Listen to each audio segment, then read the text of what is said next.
Just getting started or feeling stuck? Wherever you're at, the VO Dojo is here to help you take your voiceover career all the way. Get the training, support, and connection you need to guide you every step of the way. From I don't know to working pro. You get a rock-solid foundation and all the tools you need for your sustained, successful voiceover career. Mindset, skill set, and real-world experience, all in a hands-on, hearts-in, supportive community. Join us at thevodojo.com. Hello, everybody. Good morning. Yay. Usual suspects and new folks. Welcome.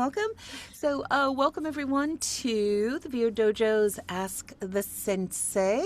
I'm Tish Hicks, the Master Sensei here in Burbank, California, and this is one of our 2 free monthly offerings. This is our free Q&A call where I invite an esteemed voiceover colleague to join me to answer your questions. So today we are super excited to welcome Christie Cate. We've known each other for a long time. Yeah. And we are here to answer any questions that might be on your mind about your voiceover, anything that we can help you move forward with by getting you some answers today. Kelsey V is here moderating and making everything go for us. And we're going to have Christie introduce herself a little. Hopefully you guys caught her 21 questions to know the full story. And then while we're doing that, if you guys want to put your questions in the chat, and then Kelsey will call you in to ask them when we start doing questions. And we'll go until the top of the hour answering as many questions as we can.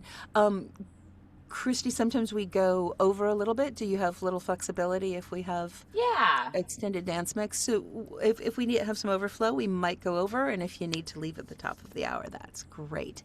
So, yay, the inventors are assembling. So Christie, so glad to have you here. Tell us a little bit about you and what you're up to. Yeah, so as Tish mentioned, you can watch my 21 questions, which kind of goes more in depth if you want. But a quick little overview about me. I'm actually originally from Glendale, California. So I didn't have to make the trek to be a voiceover actor or actress. I was already kind of here. Ironically, though, my parents didn't want me to be going on auditions as a youth because that's a whole parent thing, right? That's not simply like, hey, my kid's an actor. It's like, oh, you have to do a Coogan account, all this good stuff, drive in traffic, whatever.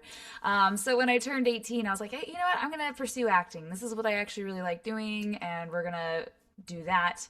I was starting with on-camera acting, and then I was chatting with somebody on set, and they were like, I've been doing these voiceover classes. I love it. Started doing voiceover. So for over the last 10 years, I've been professionally doing voiceover. I've had multiple different LA agents. Right now I'm currently with SBV and I love them. They're amazing.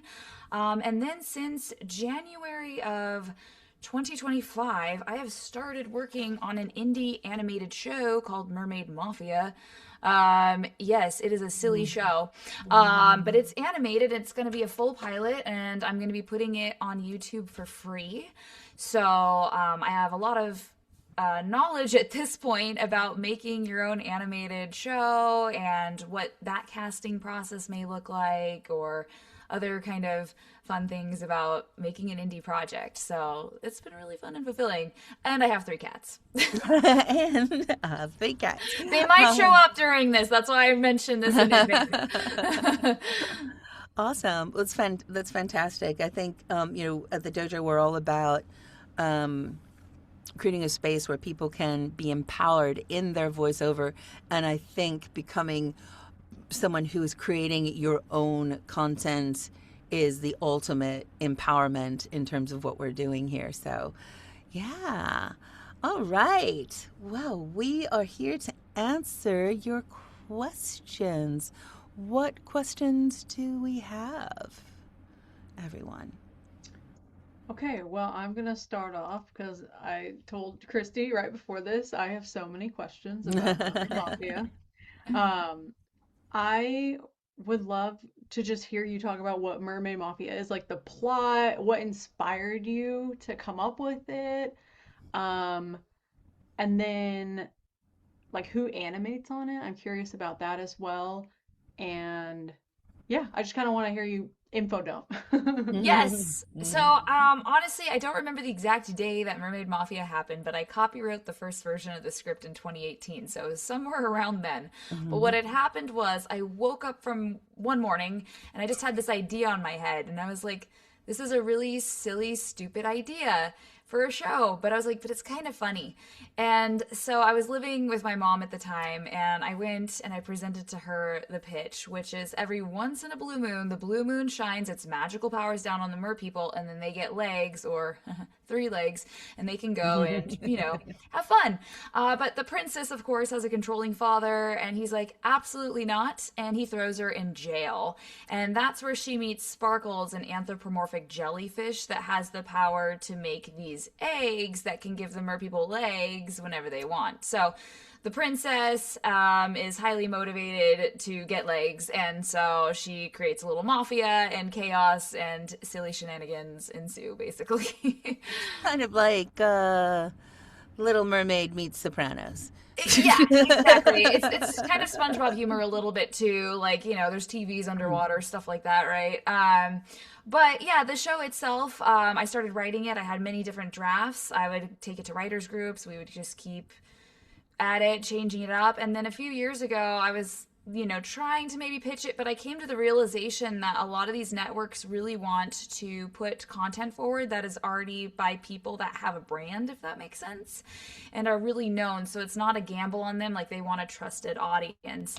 So I was like, Christie Cate is a voiceover actress, which is great, but that's not known to a lot of people within the industry. So I was like, I feel like if I'm going to do this, I'm going to make it myself. And so, sadly, my mom passed away of ovarian cancer in August of 2023, and it really motivated me to make my own content. So that's why in January 2025, I was like, you know what? I have the finances right now to make this, and the industry's really hurting. There's no artists being paid to work on anything right now, right? Across all categories. So animation, voiceover, on camera, like the industry is really struggling. So I was like, you know what, if I can contribute in any way, that's great. And also it'll help my mental health because it'll just be fun. And so it kind of goes back to your second question about, I basically hired a bunch of animators, storyboard artists, character designers, background designers off of the internet. I just put out a big casting call.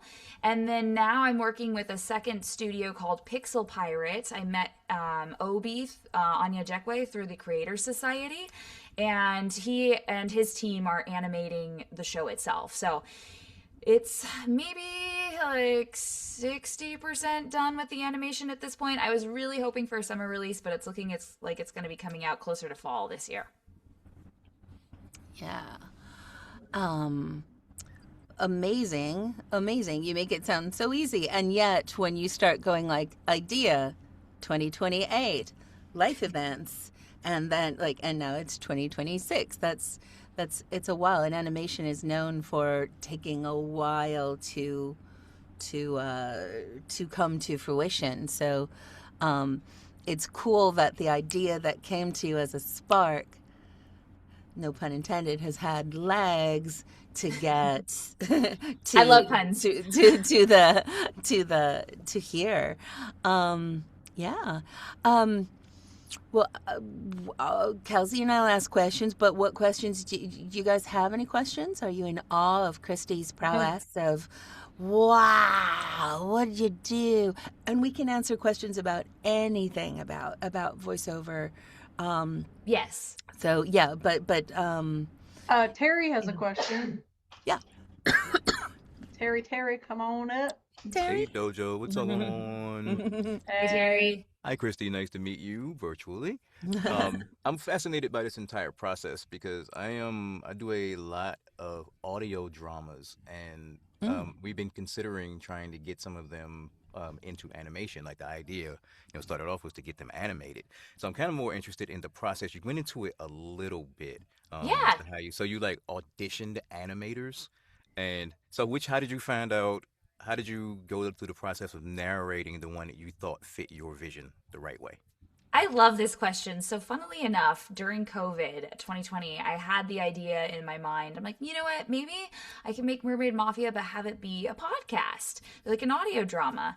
And so, funnily enough, some of the cast that's still in the show for free did kind of scratch records for me from that original script. And the script had changed actually a little bit since then because it was great hearing it aloud and being like, this joke isn't hitting. Actually, let's change it up, whatnot.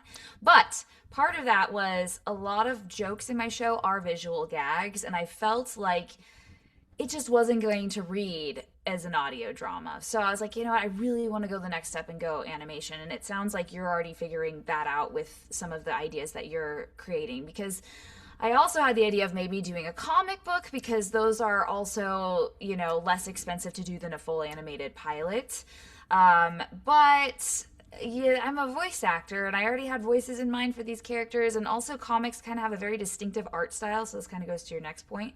Right. And I was like, my characters are more cartoony looking than more comic book looking. So ultimately, thankfully, when I was able to have the budget, I was like, you know what, I'm going to just make the animation. So with that, I had a vision board from Pinterest. So basically, I went on there and I picked a bunch of ideas that I liked for like the backgrounds, for example. And I was like, okay, so Sparkle's Palace looks like these ideas.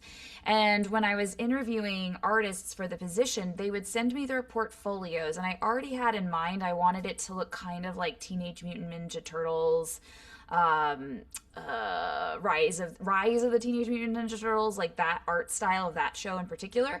And so when I was looking through people's art portfolios, I was noticing who has similar art styles. I'm like, if I hire this person, they can match this person, and they can all match that greater vision of what I'm looking for based off of like this vision board. And so basically when I was talking to them, they would ask for clarification, like, hey, what are you looking for? And I'd kind of pitch the ideas, and it was great. We all joined a Discord server, and that's where they could see each other's like postings of what they were submitting for review. So that's what kind of kept the art style consistent. I have been told it's really good if you have an art director for this kind of stuff that can kind of come in and give really specific notes about like, hey, we want the pen size to be 3 or something. I don't know. Like, again, I'm not an art director, but it can help having that. So if things aren't matching and you're not artistically minded, you can have them come in and say, hey, listen, the line weight on this one is not matching the line weight on that one. We want it to look more like this. Or, hey, yeah, the face shape of this character is not aligning right here or there. I was very fortunate. I won the art award in 3rd grade. So the art on my production is going to be a little art award in 3rd grade at a time. So yeah. I can go into more detail on that if you have a follow-up to what I'm asking. I think you went through it well. I don't want to take up too much time from everybody else, but I think you went into a lot that gives me. If it's okay if I reach out to you, that would be great. Absolutely. Great, thank you. Cool, great question. Very inspirational. Yeah. Is the best way to reach out to you via Instagram? Yeah, that would be perfect. Okay. Let me share Instagram. I'm at Christie Cate V.O. Yeah. Okay, amazing. We've got a lot of questions. So, Jessica Ballroop, come on up. Jessica? Can you hear me? Yes. Yeah. Hi, can you hear me? It's a little staggery, Okay, but I think yeah. Can you hear me better now? Yeah, that's good. Okay, great. Sorry about that. Hi, Christy. Thank you so much for being here today. I just wanted to know if you have any advice on how to get safe work as a non-union or non-represented voice actor. Because I'm currently looking for rep, but it's also sometimes I see that a lot of the work is it's not legitimate. Yes. I've actually just been told of a free artists resource for lawyers, and I know that sounds really weird. Let me see if I can find it. Yes, it's VLAA.org. So VLAA.org. And I know they are based is this one based out of California or is this no? They have different hubs. So no matter where you're based, if you're an artist or creative person, they actually have lawyers that can look and review things for you for free. And I know one of the advantages of being a union actor is all of your contracts are protected by the union. They have union lawyers who go over things and whatnot. Another advantage, as you mentioned, of having an agent is they can look over contracts for you and make sure you're not getting anything bad. But VLAA, if you're given like a really massive contract and you're like, I don't know what any of this means, they have lawyers that will help artists pro bono to assist with that. Just little warnings that I already know to be aware of from the get-go is always avoid anything that says in perpetuity if it's for like broadcast. If it says internal use only, that is absolutely okay because they're just archiving it for their company. So it's saying, hey, we're keeping this on a hard drive for future reference. We're not putting it out on the internet or anything like that, but we're keeping it. That's fine. In perpetuity for archival use or internal, that's okay. But if it says in perpetuity for anything else, like online or wherever, like you want to say no to that. Because what that means is they can use your commercial spot forever. I remember when I was a child, there was always like this one ad for like Nickelodeon magazine or something, and it ran for like 10 years and it drove me nuts because I'd seen that commercial so many times, but clearly they had an in perpetuity clause in that contract because there's no way they kept paying those kids over and over and over again to run that. So definitely avoid that. And then the other one you want to look for now, I hate to say, is generative AI consent. So if there's anything that mentions AI, you definitely want to have eyes look over it. I think Nava might also be a good resource for that. They have what's the Nava AI writer that you can send over to the company and say, hey, listen, I don't want my voice to be used for generative AI. Can you just sign this addendum to the contract if it doesn't have it in there already? Those are two things that I can think of off the top of my head. Yeah. And then I think in terms of character work, I think it's an interesting question because with character work, both I think for video games and animation, people who love video games and animation jump into the pool, and then there's opportunities of people doing things like Casting Call Club and who's creating things. Now, I think that finding the people who are really doing the things is how we come up together, right? I grew up in Chicago with Steppenwolf Theater, and those guys went to college together. Now it's a venerable institution. I think I went to school at the Looking Glass people. There's things like that, and there's opportunities where you really can connect with people. I haven't done a lot of on-camera stuff, but when I did, it happened to be with the Duffer Brothers. It happened to be that a student project that I worked on was the Duffer Brothers student thesis, final senior thesis. And here's where I'm getting to. It's good to connect with the people who are doing the things on the way up. Just be aware of who you're spending your time with, right? There's one thing about getting paid for your time and then also taking your time. What are you putting into? So with any project that is happening, people may be figuring out how things work, how productions work, how the whole thing works. So I think being aware in your awareness of how people are respecting your time and energy in terms of clear communication, how they're presenting the project, what they're asking you to do, is it taking more time, things like that. Like, for instance, on the Duffer Brothers set, you could tell that they were on to something. They were on their way to something, just the way they ran that project that they were creating themselves in that setting. So I think those are things that you can look for. And then I think just in general, let's see, I'm just I'm just processing through things. And let me know if this is the heart of your question, because we might be answering a bunch of stuff. Are we answering the questions that you were aiming One of for? them, yes. yes, you answered one of them. Another one was how to get work that's safe. Mm-hmm. Like, where can I look for it? Because I'm I from know. the Caribbean, so I'm not really familiar with a lot of the American platforms on this. Mm-hmm. Where are you based, Jessica? In Trinidad in the Caribbean. Oh, very cool. Excellent. Yeah. It's hard to know if any of these recommendations I'm giving you are completely safe. That's again something you'll have to kind of follow up with on your own. But I know a lot of newer actors in the United States, at least, will use Backstage for auditions. They'll use something called Casting Call Club. They have also a Discord server, Voice Acting Club. There's also, if you go on Instagram and Twitter and just type in, especially for indie animation, there's a lot of smaller budget productions and they're usually free, asking for people to audition for their project. And sometimes they'll even put out these big casting calls because they want people to start following them and generate more buzz for them. So sometimes they are kind of doing that just for their own benefit, but it's still a way to find work. Again, if it's reputable, I don't know. And there's another couple of pay-to-play type websites. I haven't used them personally, like voices.com, only because I know how quickly they want those people to get their auditions back to them.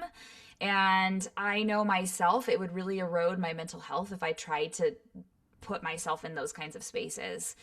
So actually it kind of goes back to what Tish was saying a little bit. I really started in voiceover, not by paying to play and auditioning for a bunch of indie stuff. I actually was more networking within people within my community and taking classes, getting a really solid demo that allowed me to find an agent to represent me. And then that's when I started getting quality auditions. So there's different ways that people get in this industry.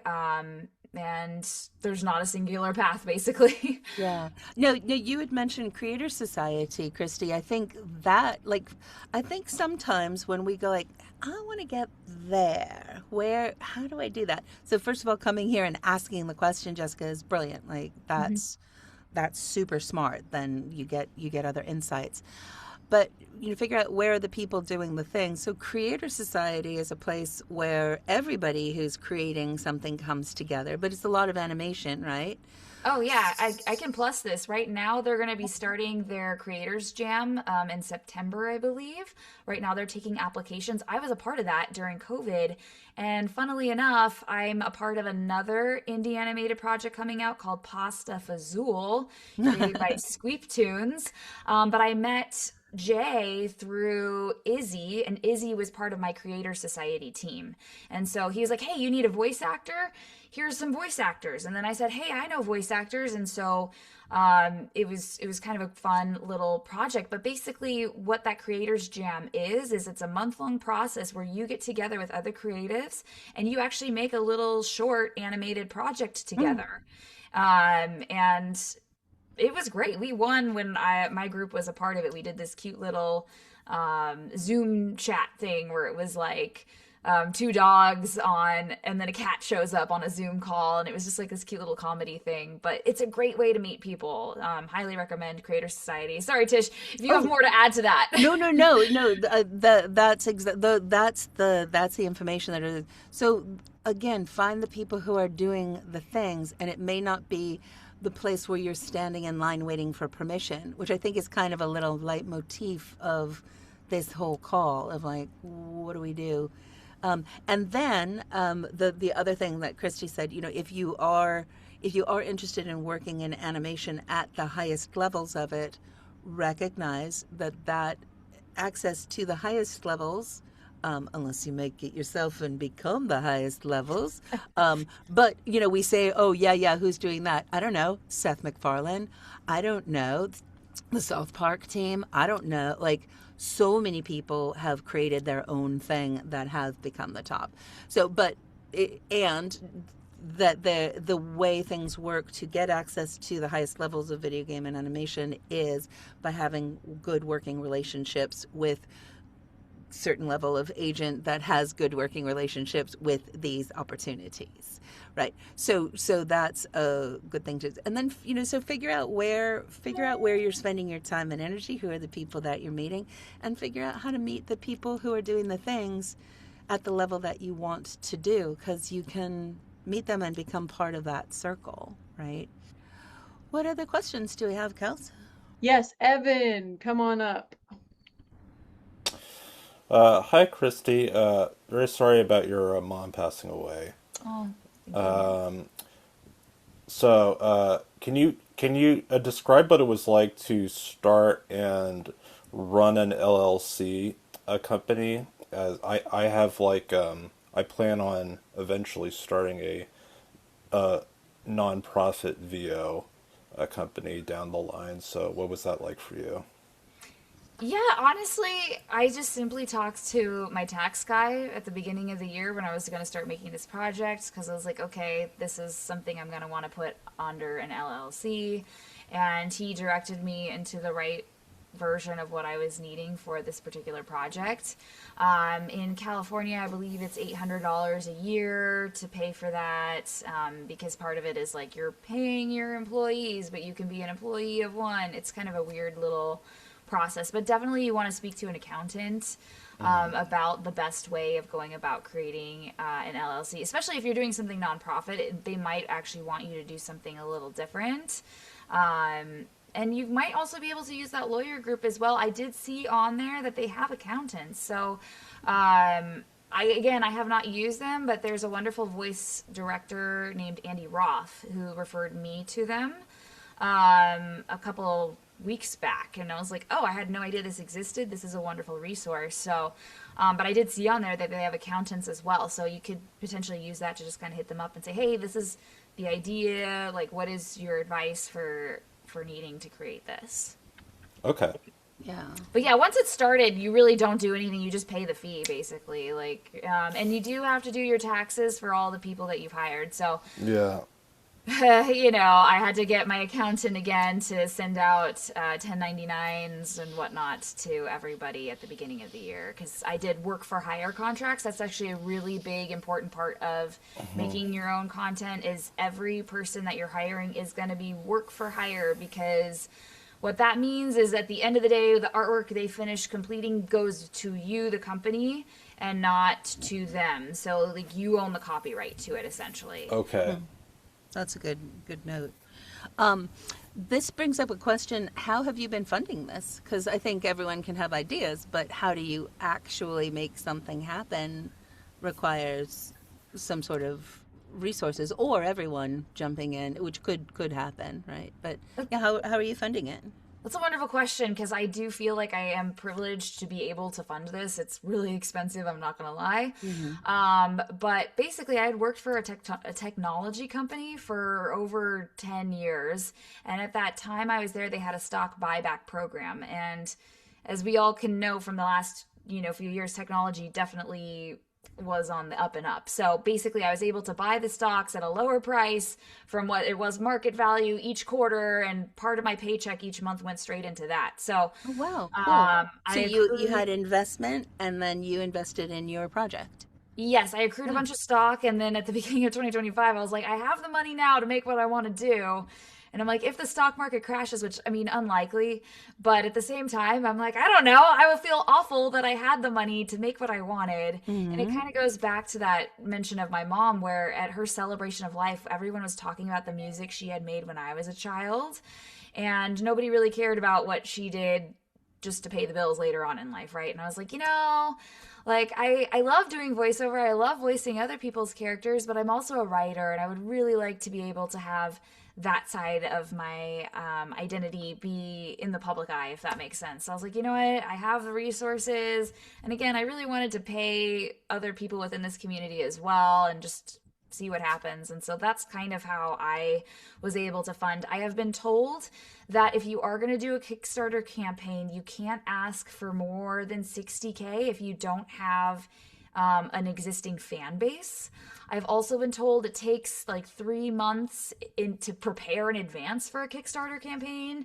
And just think of it as almost like preparing like food for somebody. So like, let's say I did not want to do a Kickstarter for this show because again, I had the resources, but also I was fully aware that if somebody came to me and they were like, I was like, hey, can you pay me money for this concept? They'd be like, what? I don't even know what this is, right? So it's almost like the idea of ordering a burger from somebody who's hasn't made a burger yet, and they're telling you, I can make a burger, but you're like, yeah, but who have you fed burgers to? Like, I don't trust you. Am I going to get food poisoning? Like, what is this, right? Versus if you are going to do a successful Kickstarter campaign, really kind of look into the idea of what makes them successful and really show, like, here's the first burger I've ever made. I'm presenting it in the best possible package available. I'm showing you all of my culinary art expertise and why I am going to give you a burger that's going to taste delicious, right? It's got to look amazing with that presentation. So just keep that in mind if you are going to do a crowdfunding effort. And a great example of it going super well was the Legends of Vox Machina. They had a huge existing fan base, right? And they just smashed records and got the highest Kickstarter record in history, right? So if you're also able to just start building a following other ways, right, that might be able to help with that kind of funding effort in the future too. Yeah, cool. Excellent. What other questions do we have? My brain's like, ooh, buzz. I know. Wonderful. Fantasia coming up. Fantasia Stardust. Hi, am I audible? Yep. Awesome, really happy to be here again. Hi, Christy, how are you? Good. Hi, Fantasia. Great to be here. All right, so my question is, what is your opinion on unpaid projects? Because I'm asking because I want to get a few people together for something fun, like artists in general, not just, for voiceover. But I'm not sure how to go about it and whether folks would actually be interested in this. So I just wanted to hear your thoughts on that. I actually love this question. So on my project, I do have some people that have worked for free for me on it, which is crazy, because this is a high budget production. And well, it's not high budget; it's definitely an indie budget. But in regards to, it's not like here's $5. You know what I mean? But those people saw what I was doing. They really liked what I wanted to put out there, and they said, "I'm going to just do this for free because then you can use the money that you do have to make it better in other ways," if that makes sense, right? And that's been super helpful because the budget is very confined on this, and I'm like, I don't have more to go crazy, if that makes sense. Like right now, I really should have like more of a social media marketing team, and I'm like, I don't have the money for that. But basically, when you approach people, you give them the full pitch, and you say, hey, this is what it is. Really, when you're doing something for free, have an outline of what the scope of work is. So you're going to say, hey, this is what it is. You give them the script to read in advance. Make them sign an NDA if you like. I don't know, up to you. But let them know how much time you're expecting of them, when the delivery is due by, the quality of work you're expecting, and just everything like that up front in advance, because that's what keeps the friendships going. And then that makes it clear that you're actually doing this professionally, and it's not just like a little hobby thing, right? Where it's like, hey, no, here's all the details of this. If you're interested, it is unpaid, but this is what's going to be produced out of it, and let me know if you're in. And you never know. People might be really excited to be a part of it. Like, because right now, again, the industry is in a weird place. I think a lot of creatives are just really looking to find ways to be creative again and have fun. And again, you never know where some of this stuff goes, right? There's a really cute little pilot I saw the other day called Next Friday Magical Meow Meow. And it was just these art students, and they put it on the internet, and within like a week they had 1 million views, and they just started a Kickstarter, I think like 3 days ago, already got their animatic budget they were looking for, and now are going for stretch goals, right? I don't know if they paid people for that. It was, again, a college project, but it looked really great. So I think, again, if you're able to just kind of really tell people the outline of what you're doing and what the goal is, you'll find who's interested and who's not. And some people might not be interested, and that's okay. You'll find somebody else who is. Yeah. And I also think getting together and playing together is always a good thing. Like, yes. Get a workout, do things together. That's what the dojo is about. We come together, we do things, work. But anytime that you can get people together and do things together, it is the antidote for what has happened in this business, which is we're all working by ourselves in our little things. So that initiative, that impulse is a good one. And then everything that Christie said was goes back to the things that I was talking about with Jessica as well, of like, that's, if you are looking at someone's project and they articulate this and this, then you're like, okay, someone's thought about this, someone set some parameters, they probably will be taking care of my time. And so it goes on both sides, what you're looking for and then what you're putting forward. So, and don't let getting it totally organized keep you from doing it. I think so. Like, oh, we have to get everything perfect, or I must know this and this, and there's like, nah. Mostly know what you're talking about, articulate it, communicate it clearly, and go forward with it. Yeah. Yeah. So I guess, I mean, yeah, like that's what I want to do. I want to get like a bunch of people together and, have fun with this. But I also want to be serious because I'm not really taking this only as a hobby. I want to be professional about it. Mm-hmm. And yeah, I mean, I do think that what Christy said, that, people are just trying to, get a chance to be creative again. And I have seen a lot of unpaid projects that are really interesting. Mm-hmm. And yeah, I want to do that, make it interesting and, get people together basically. So yeah, thank you so much for this. Of course. Awesome. Yeah. What other questions, Kels?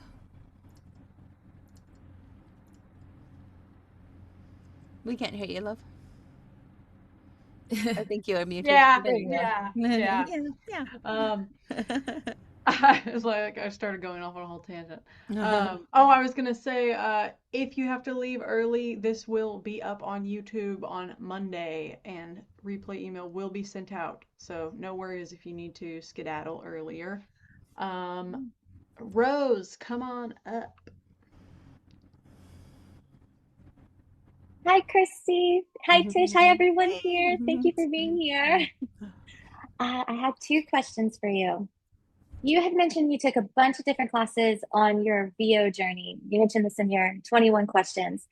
What type of classes were they? And were they more into learning who you are in connection with your characters, or more into character creation focused? And then my second question was, what does your character creation process look like?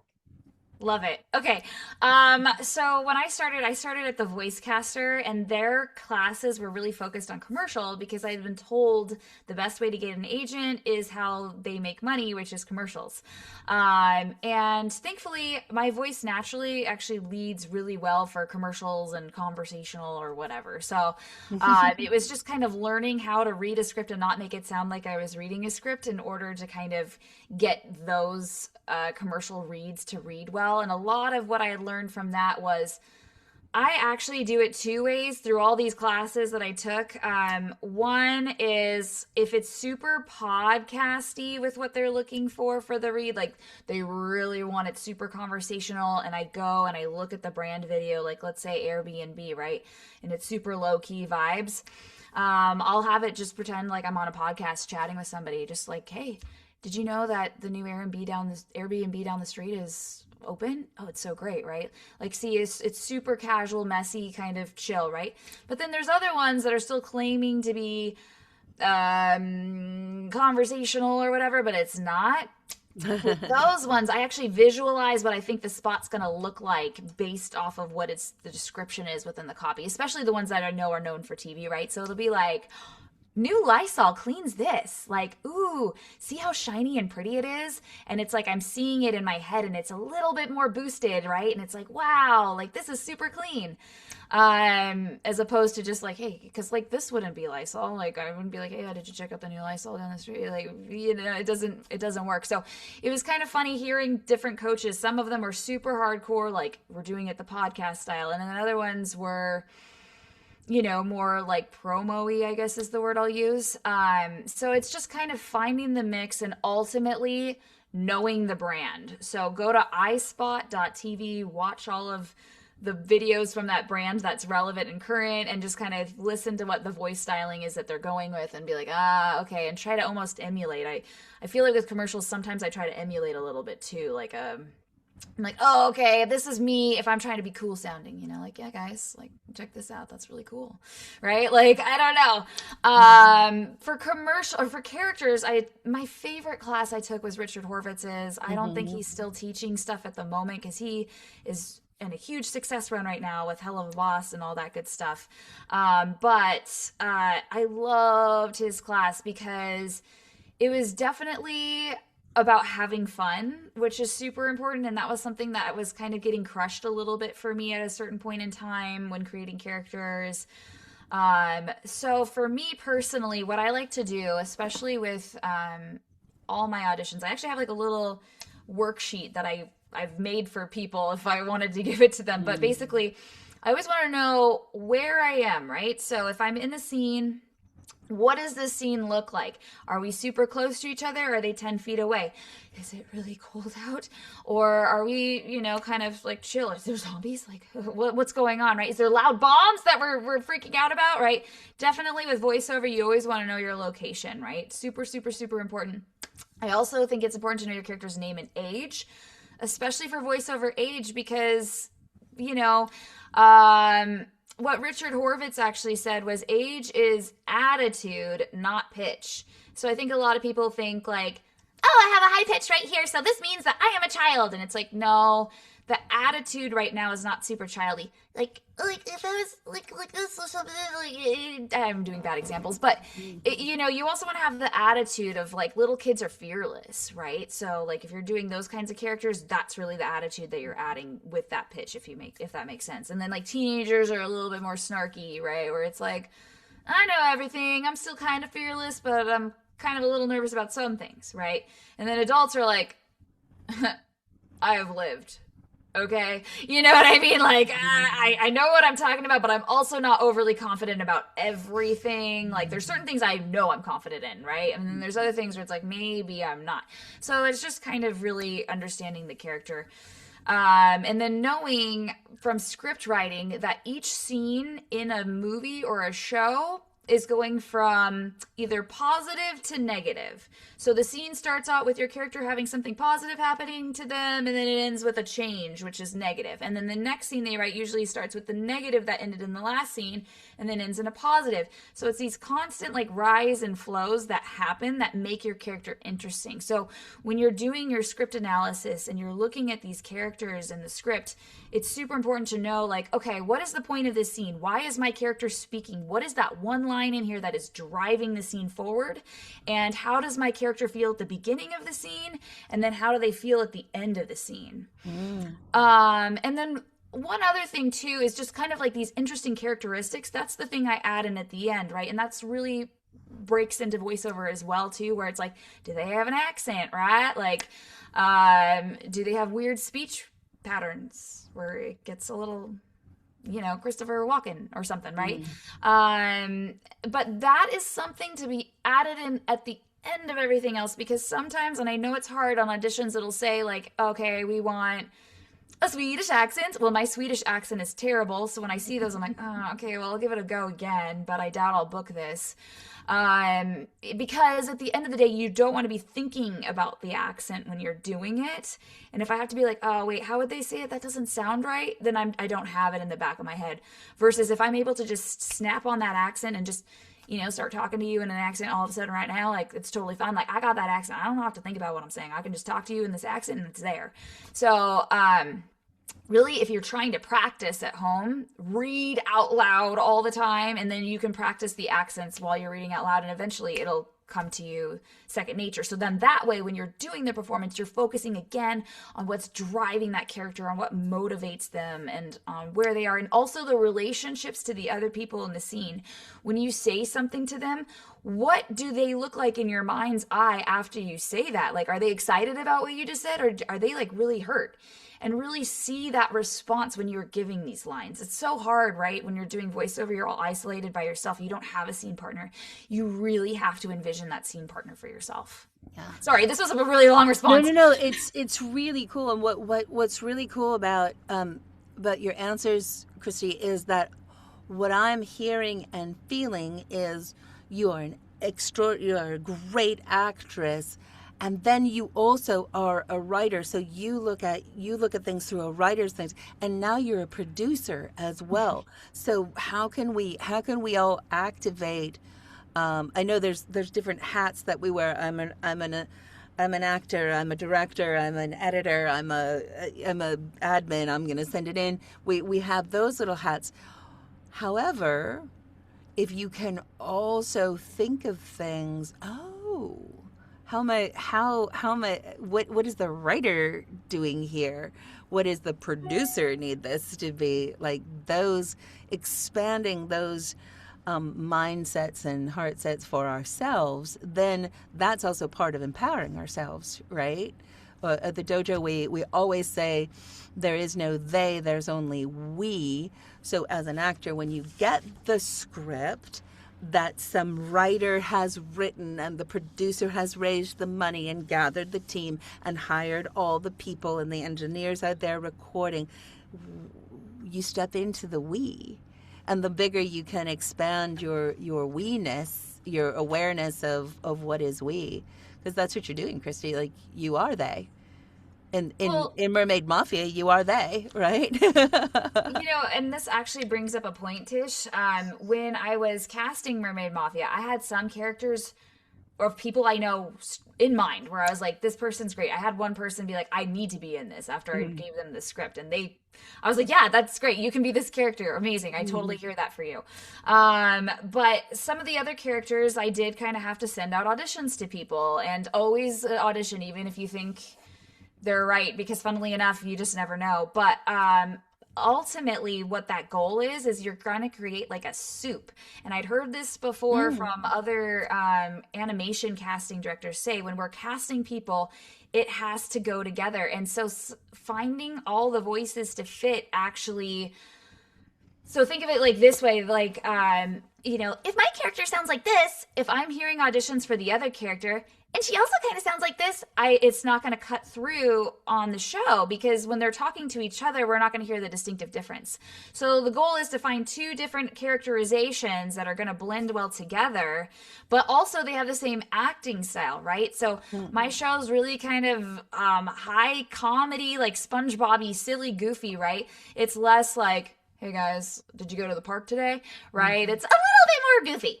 And so finding actors that also could understand that was the tone of this script and really give me a performance that matched that energy also adds to the soup, right? So when you put them all together, it's like, this is a delicious soup. This all works. It all works well together.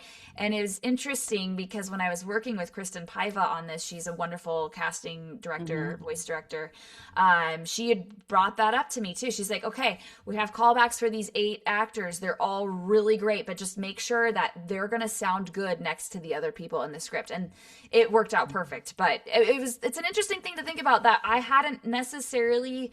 been told that advice, but I hadn't necessarily thought about it until after I started doing this. So now when I see some auditions, I'm like, okay, well, who's already existing in this show universe? Well, we're not going to have a voice that sounds just like the main character. They're never going to hire me, right? We got to do something similar vibe, acting style, but a different voice print. Yeah, cool.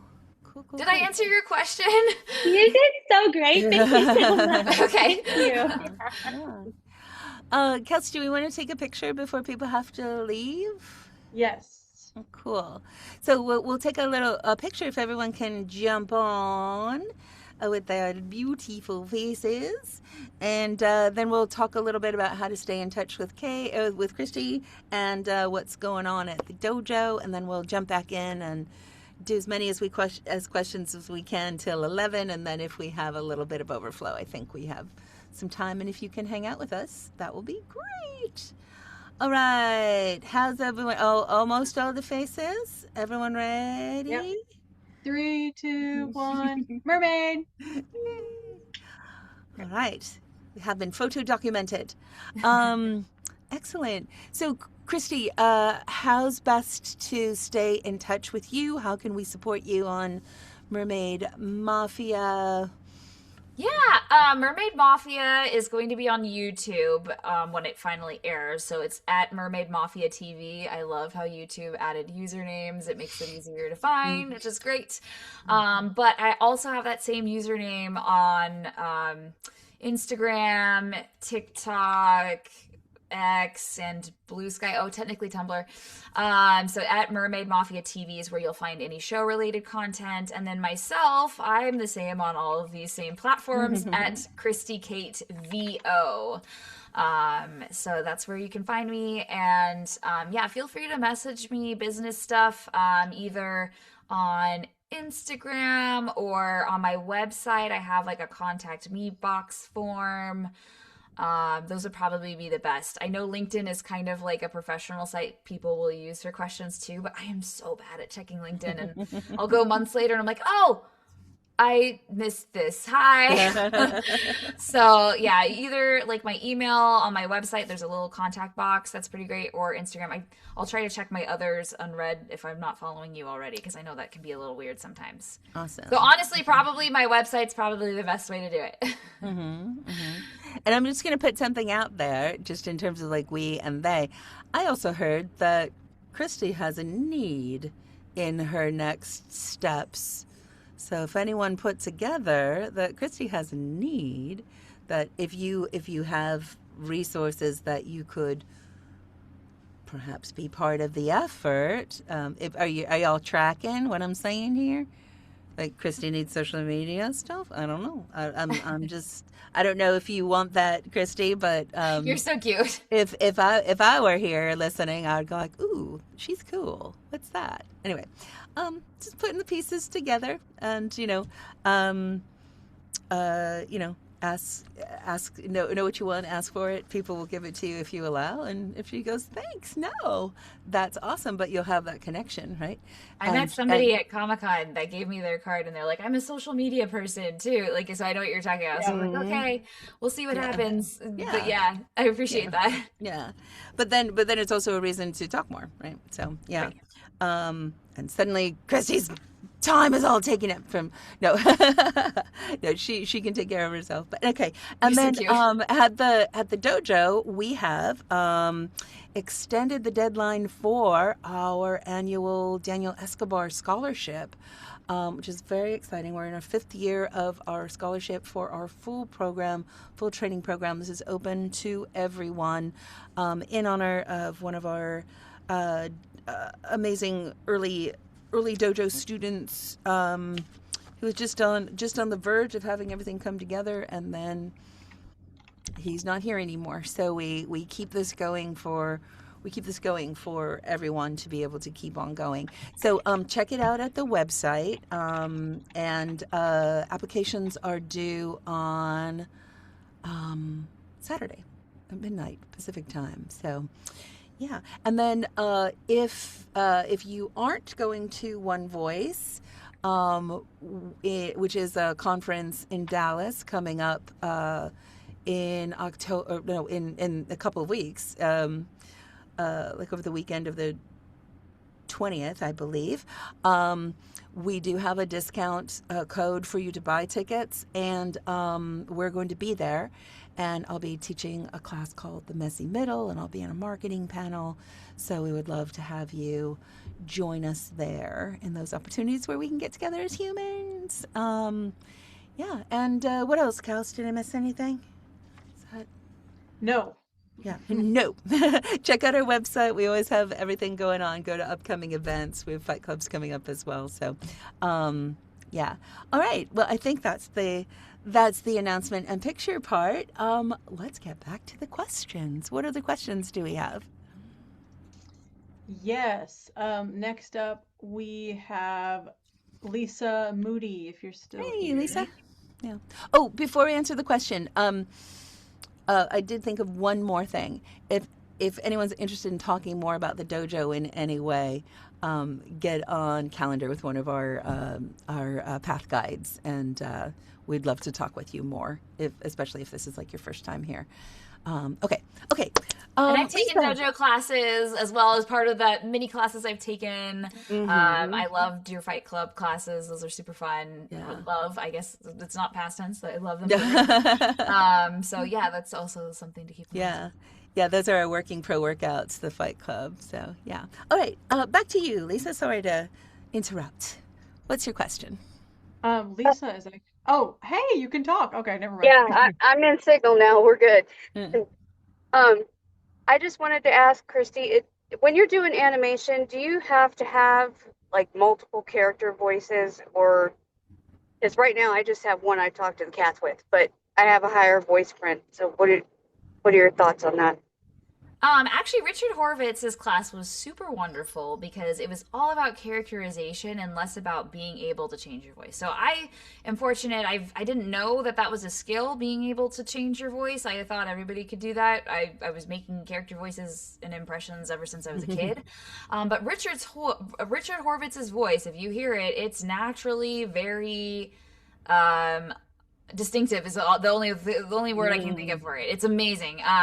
But that is the one voice he has, and he's talked extensively about like, hey, but that's me, and as long as I can play the character, right? So ultimately, your goal is to be the best actor, and the character part comes with it, if that makes sense. So you can start building more characters based off of bad impressions, weirdly enough, right? And then that's another way you can kind of start doing stuff for there. But I will say, don't think, oh no, I'll never have a career in voiceover. I can't do boy voices or whatever, right? No.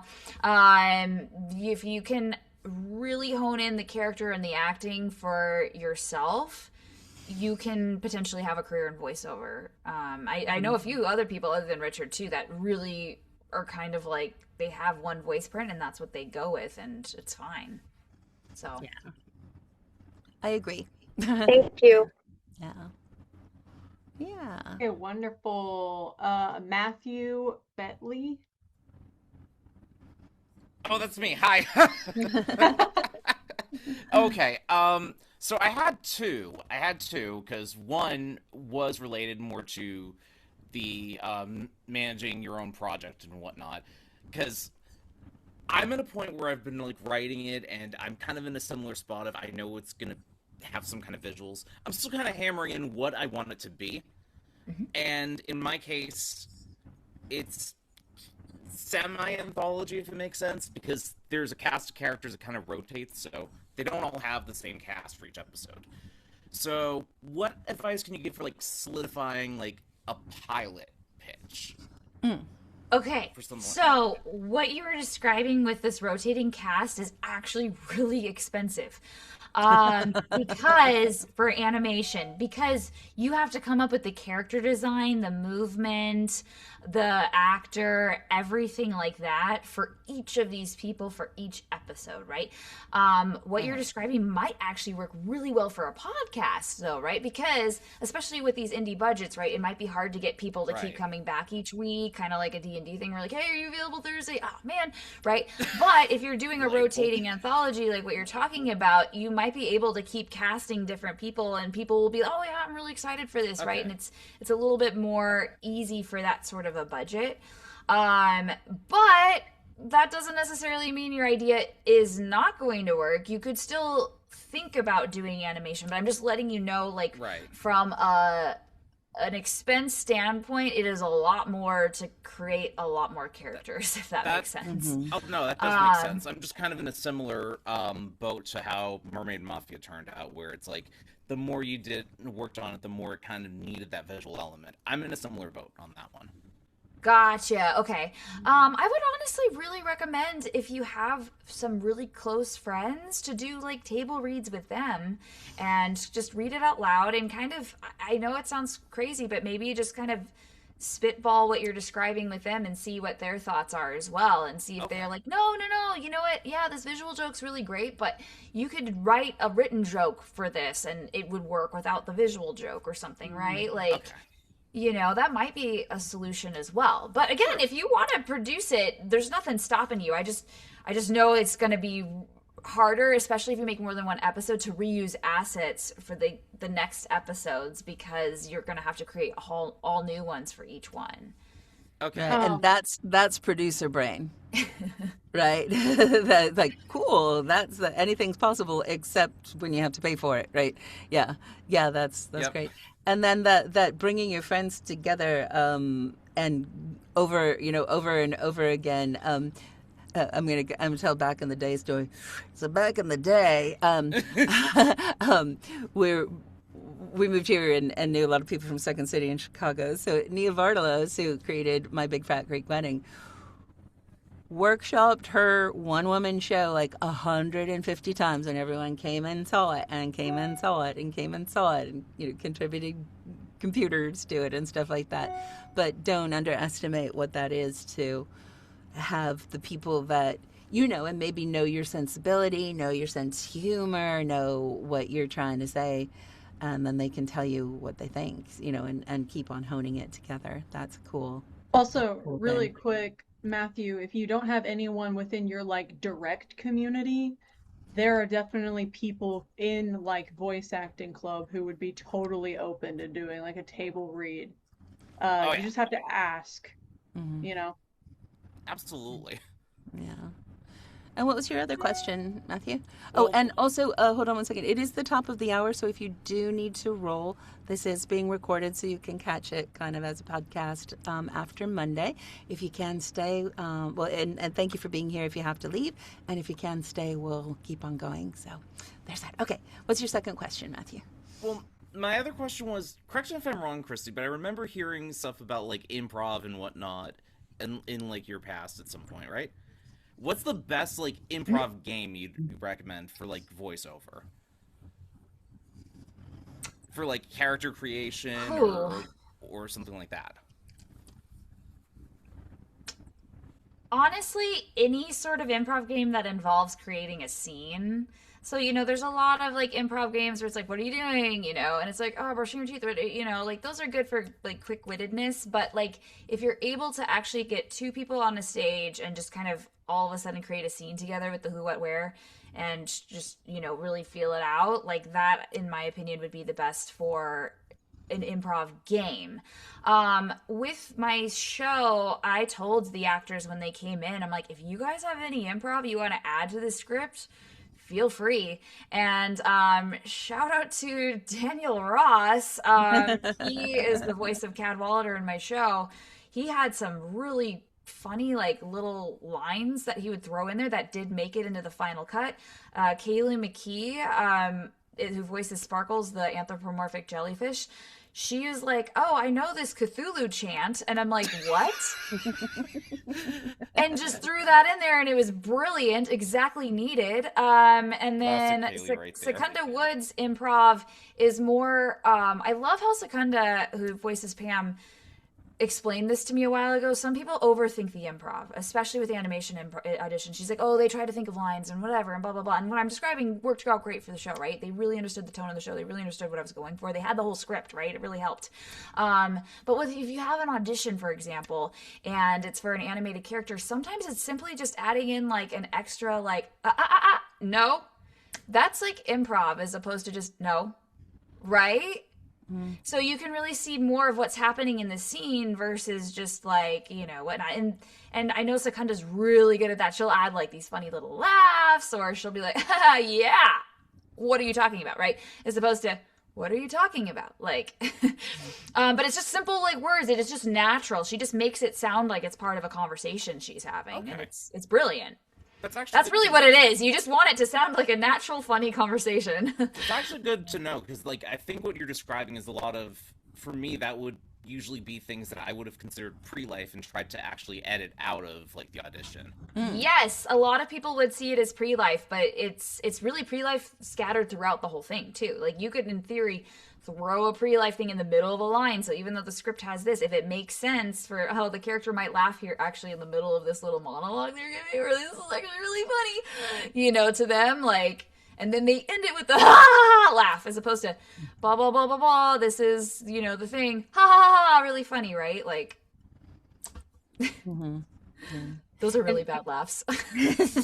Actually, funny story. One of my Cynthia McLean, who was with SBV Talent, was the animation agent there. Was very much into, like, she's like, do you do laughter really well? And I was like, and she's like, okay, you would answer yes right away if that was your thing. She's like, no, because I've had people where they want people that just are really, really, really, really good at laughter, and like I have like a list. And I was like, oh, okay. So you just never know like what people are looking for. Yeah. And then improv games, I think, like Through the Door is a good improv game of just like coming up with different characters that you have to establish, like what is their physicality, what is their vocal code, and then say something that sets them in a world that you could then improvise, right? But just open the door and one person, open the door and who else is here, open the door and who else is there, that you can play around with, recognizing how instantly your brain can go to something else, and then how you can create a full thing really quickly. I think that would be another fun game.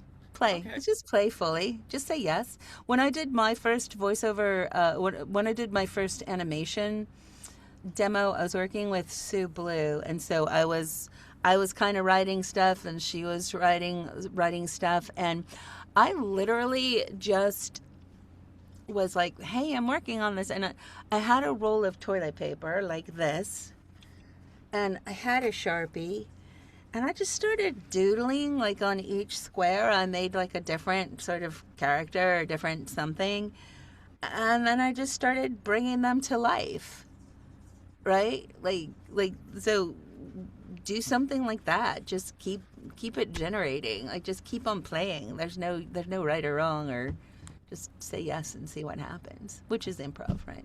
Quick note about improv video game scripts are very much, they want you to stick to the script. Unless it tells you can improv, which is very, very rare. Mm-hmm. They want you to stick to the script just because they have thousands and thousands and thousands of lines. Right. And like they're coding that into the game. So yes, but this has been mostly about animation and whatnot, right? So right. I'm just saying, like, wait. Yeah. Caveat. So know your genre, basically. Yes. Exactly. Yes. Yeah. Good, okay. Good. Thank you so much. Oh, great questions, Matthew. Thank you. Wonderful. We have 3 questions left. Yay. Terry, come on up. If you're here. Oh, I think he had to. He had to roll. He had a session. I think he had a skedaddle. He came back for a second, so I had hope. So Terry probably would ask this more eloquently, but I'm going to ask it this way. When you cast, do you have people in mind to play the characters already, or do you have a big casting call? So I had a few people in mind for some of the characters. Interestingly enough, when I was making the pitch deck, I was also using celebrity prototypes in that, because I know that's what networks are looking for ultimately. They really want to see like what is the vibe, and so that can really describe to somebody who hasn't seen the show like what the character is. So for example, like Cadwallader, I would have I think it was like John Cena and Seth Green as prototypes, where I was like, he's kind of like that, but Daniel Ross can absolutely get that vibe without me needing to hire a celebrity. Not that I could hire them at this time, maybe in the future, who knows. But at the same point, like that's sort of like in your head, you kind of know what you're looking for a little bit. And so there were certain people where I was like, I already know this is great. There were other characters where I was like, I don't know. So for the lead character in my show, I actually had Kristen Paiva's team and myself send out auditions, and we went through the LA agencies for this role. And we got back hundreds of auditions, and it was fun for me because I know normally a producer wouldn't be the one listening to every audition, but I was like, no, I want to listen to all this. I'm a voice actor. This is interesting for me. And I've heard this before, that casting directors will say, we'll know within the first 3-5 seconds if it's right for the role or not. That 100% applied. It was weird. I didn't expect it to be that quick. And I kept my sides short because I didn't want to waste people's time. I knew there were certain things within this script where I was like, they really have to hit this note. They really have to hit this note. So I had those kind of beats within a 1-page, 1 and a bit page scene, right? I was like, I don't need to have you audition for this giant monstrous thing. I'll know right away if you're right or not for this. And then we we did callbacks. Actually, we had 8 people come back. And I was surprised about that, frankly, because in my head, 3 people were the leaders of the pack. And I was like, it's probably going to be one of these people.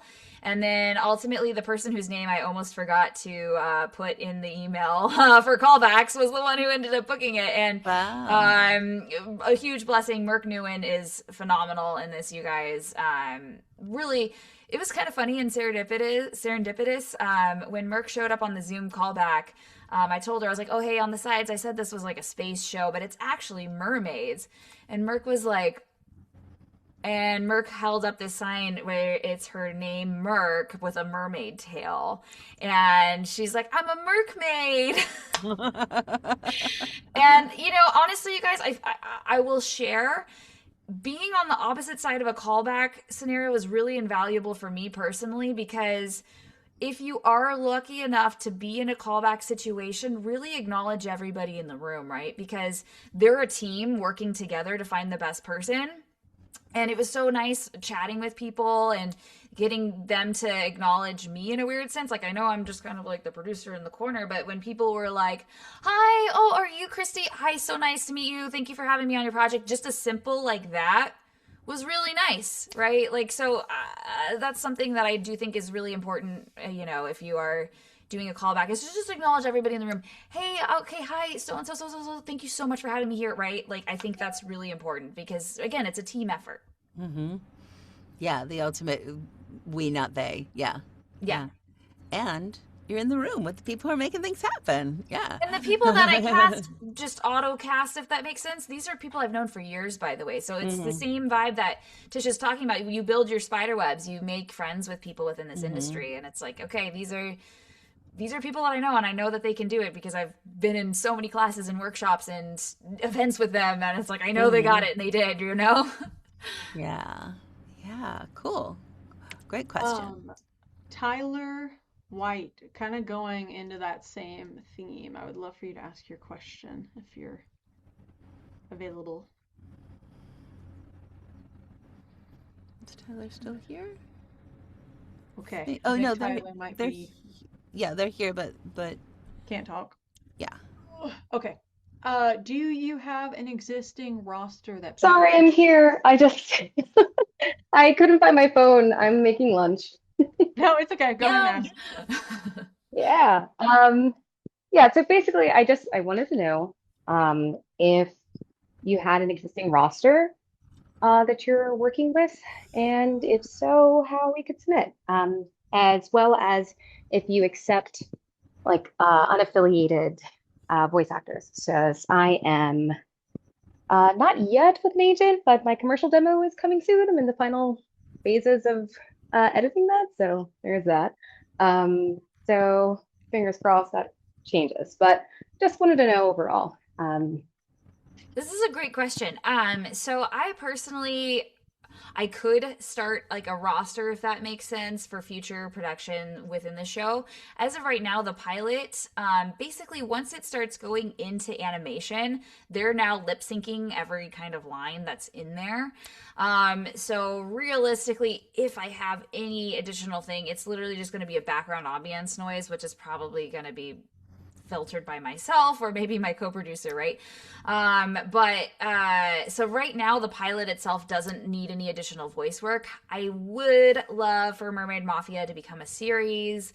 Ultimately, I still would love to sell it to a network. I am not writing that out. If it has a lot of success, I might be able to still get it to go somewhere else. But I don't fully know. If that is the case, I know Kristen Paiva has in her contract, she will be the casting director for this.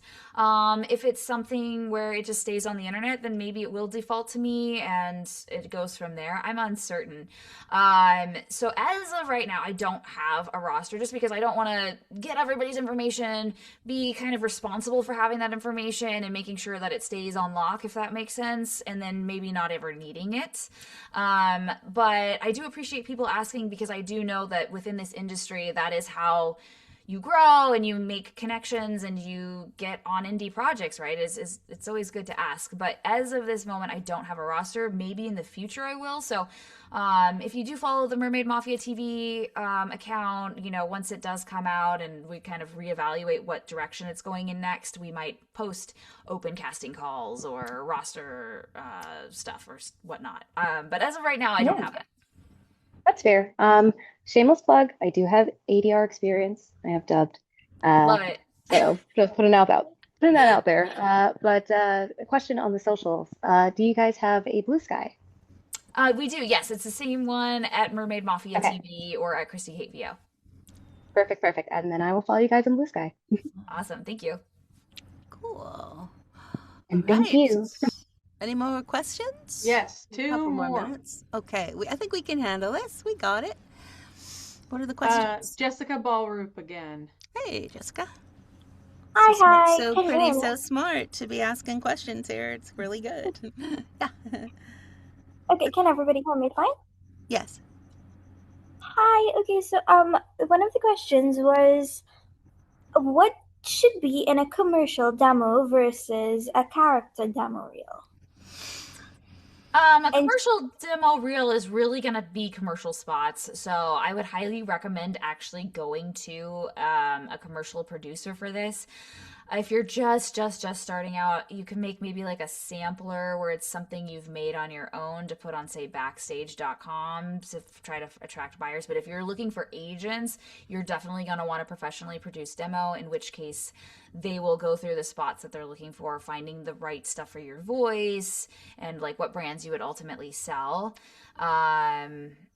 And in animation demos, you can kind of do something similar where you can make like a sample of different character voices you can do when you're starting out. But again, it's not something you would ever really seek casting directors or agents with. It's more so for these community calls on, like, say, Casting Call Club or like, backstage or whatnot.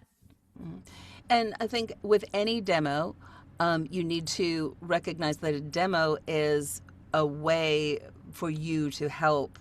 Like, how is your demo going to help whoever is looking for your commercial voice or your animation voice get their job done? So if I am looking for commercial voices, I don't really care about your animation voice at all, and vice versa, right? Although I do think one thing, an approach to thinking about demos and the hierarchy of demos and which one do you do first and why.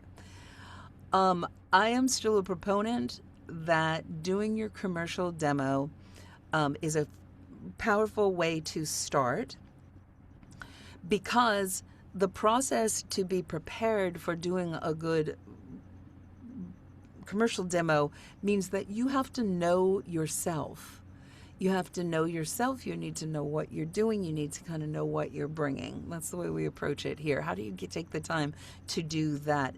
And then you know yourself, and then you can bring yourself to whatever it is. And understanding the range of commercials and what might be needed in terms of energy and feeling for them. And then also, if you are interested in the highest levels of animation, if you want to get there, you kind of need to have a commercial demo to get that relationship solidified. And then if you're there at the agency, you may start getting animation auditions without a demo, right? So there's different ways to think about it. But I think the most important thing is to recognize, how is this demo going to help the people who need my voice in their project know that I can. It goes back to the hamburger thing, right? I don't officially have a hamburger stand, but my demo is going to show you that I can make a great burger, right? And to that, and someone can go like, ooh, that's great. And to that, I also think that you need to, before you make your demo, you want to make sure that you can be delivering beyond your demo. So you need to do the work that you need to do to be able to jump in and deliver on everything that's on your demo. So is that helpful, Jessica? Yes, it is. Thank you very much. Okay. And my other question was, how do you make the transition from voice acting for animation to theatrical for film and TV? Oh, How do you make that transition? totally. Well, okay. So foundation is it's all acting, and all acting is being a human. So first be a human, and then be an actor, and then understand that there's different mediums in acting, and each have their different requirements and different ways that you approach it. So think of it almost like different sports, um, that you're an athlete, but you may be playing baseball or you may be playing football, and that you wouldn't talk to somebody you wouldn't approach playing football by talking to someone who's playing baseball, right? So TV, film, even have distinctions like on camera, right? There's commercial on camera, Oh, there's sorry. TV I on meant camera. voiceover for it. Sorry, I didn't know if I made a mistake and didn't clarify that. I meant that I know I was wondering if there's like a big difference in the distinction of like how you go into animated voice work versus film and television voice work, because I know there's like, for example, Oh, the New Descendants movie, there's the cat in that and there's voiceover work for that. oh, I see. Okay, okay. Thank you for the clarification. Um, Those are more like ADR sort of roles, right? So yeah. automatic dialogue replacement. And it's more naturalistic. So it is kind of closer to being on set, but they just basically have a microphone over you, kind of Yeah, yeah, great. like I was on the Drew Carey show years ago as a parrot. So I was on set, but I was just doing the voice. So I think again it's understanding what is needed for that story. So that would be you would be in a voice that maybe is not on camera, but you'd be approaching it as being part of the on-camera workflow, on-camera team. You'd be hired by the on-camera people, and you'd want to figure out how to be part of the solution for that situation, and then for something that's a cartoon or animation only, you'd figure out how to be part of that team and be part of that solution. Yeah, I mean, I know for my agents, I'm in the "I Know What You Did Last Summer" movie as a voice, where I feel the branches within you emerging, and it's just me being like a yoga type voice is what the audition was for, right? So those will go through your agent too, but it's very specific about what they're looking for. It'll say in here like this is for a movie, and this is what we're looking for. So yeah, it's every project you just want to look up the style. I mean, even within animation itself, some of it's way more grounded than others, right? Like, some of it is just, hey guys, did you see what happened over there? As opposed to like, hey guys, did you see what happened over there? Right? You know what I mean? Like, it's all just looking at the producers and the project and just finding the tone and seeing what works. Yeah, yeah, awesome. Cool. One more question. Who is Yeah, it? Sean T, you've been so patient. Thank you. Shanti. Hi. Hi. Thomas here. How you doing? Thank y'all for having this. I actually had two questions, but I guess I only have time for one of them. Well, ask them. So it's, maybe, yeah. Well, my first question was, is y'all said that the first 3 to 5 seconds is what usually catches your ear when you're listening to auditions. What within the frame do you hear from the actor? Like, is there anything particular that you're listening for when you're listening to those auditions to cast? Yeah. Or So it was interesting. So when I put very specific notes about what I was looking for within the audition spec, or I gave like prototypes of like it's a combination of this and that. The tone is like this and that. Like I really wanted to make it very specific. And so interestingly, like when you hit play on each of these auditions, you can hear instantly, okay, is this voice print in the ballpark of what I'm looking for? So I kind of wanted something a little like grittier, a little raspier, kind of like a voice print, if that makes sense. Not something like this as much. That being said, there was one person that did make callbacks that has a higher voice print, but her audition was so good. And it's just being in the moment, frankly. So like when you're playing it, again, I'm listening, I'm like, oh, this is the right voice print. This is what I'm looking for. But then if I keep playing and I'm like, oh, they're not really in the moment here later on in the scene, I might pass on that audition and go to the next. But ultimately, the people that were in the callbacks were having fun doing the audition. Like you could hear that they loved being the character, that they were making choices with what they were doing. And whether or not the choice was right or wrong, because again, I thought there was 3 people where I was like, these are going to be the 3. They had the right choices for what I was looking for from the writing.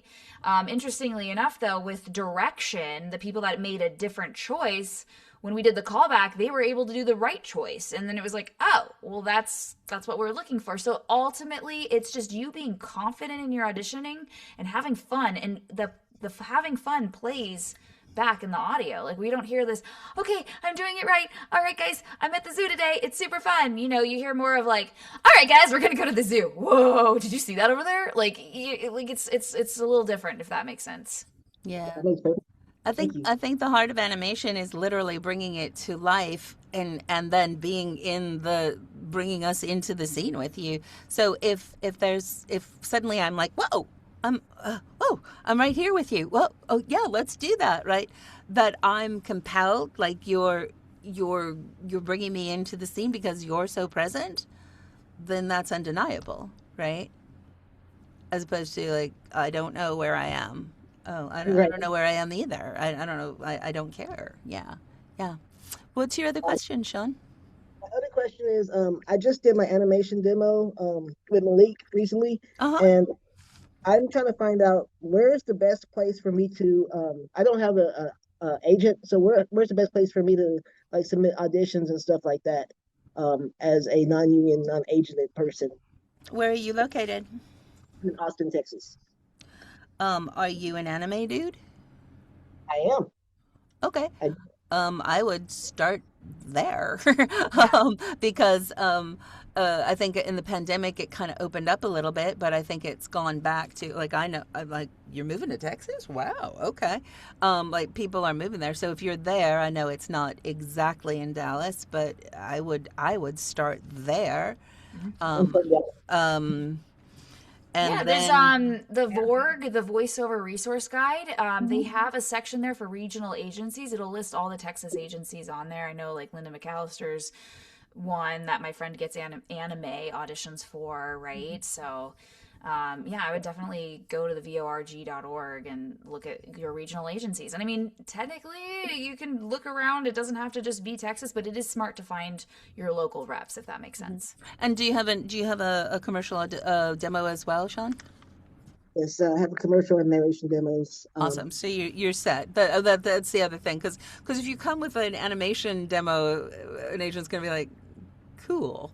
Um, and we need someone who says that's great. And then if you're working with someone the caliber of Malik, she knows you, and she knows what you're about. So I don't know how she rolls in terms of connecting you with people, but um, I think she'll, those are the kind of things that when you work with somebody who is a high caliber demo producer, it also allows you to, if they are willing and able to, then they can say, oh, I just did this demo for Shanti. Yeah, she's doing. He's going to reach, it's okay to reach out to, and then, oh, Shanti's worked with Malik. Now you do have to be careful sometimes when you go with who your demo producer is. Malik is beloved and amazing and brilliant, but you don't know you don't know who's who. So I remember years ago someone going like, hey, so and so produced my demo, and the agent who's like, so and so is on my worst enemy list, goodbye. So make it about you, but then just keep on asking. And then with any agency thing, Sean, the way we approach it here at the dojo is, what are you looking for in an agent? Get super clear on that. This is my my in on this is like, if you're looking for a relationship, you could stand on the corner and say, I want a boyfriend. I want a boyfriend. I want a boyfriend. Where do I get a boyfriend? I live in Austin. Where do I get a boyfriend? Right? You could do that, or you could reflect on, what am I looking for in a relationship? What am I bringing to a relationship? What kind of relationship do I want? And then you have some criteria, and then you're coming to, because it's so easy as actors to just be like, I want to be, we all have that part in us, and so that's why we cultivate away from that part of us, but take it from an empowered point of view. What are you looking for? I think that's another thing. If you're looking for someone who specializes in animation, don't go to a place that doesn't have an animation department, right? Like that's a good start. Yeah. Is that helpful, Sean? Yeah. And Great. And congrats on being at this point of the journey. So. Okay. Happy to be here. Yeah. Well, that was Extended Dance Mix. Thank you so much, Christie. Great to have you here. Really inspiring. My brain is going like, how did Sean McFarlane get started? How did those guys get that done? And then we'll see you. We'll see you at those places soon. Fingers crossed. You never know. Yeah. Awesome. Well, thanks, Kelsey, for keeping everything going. Fantastic that you're all here. We do this the first Wednesday of every month. Ask the Sensei. We also have our Get to Know VO informational webinars that are also free on the third Wednesday. So put it in your calendar. Would love to talk with you guys if you're interested in anything going on at the dojo, how we can support you. This is how we roll. This is what we do. Yeah, thank you so much. And if you haven't already, the scholarship is due on Saturday. And tell your friends. So awesome, do it, guys! Guys, yay! Thanks, everybody. Thank Good you. to see you. So nice meeting you all. Bye.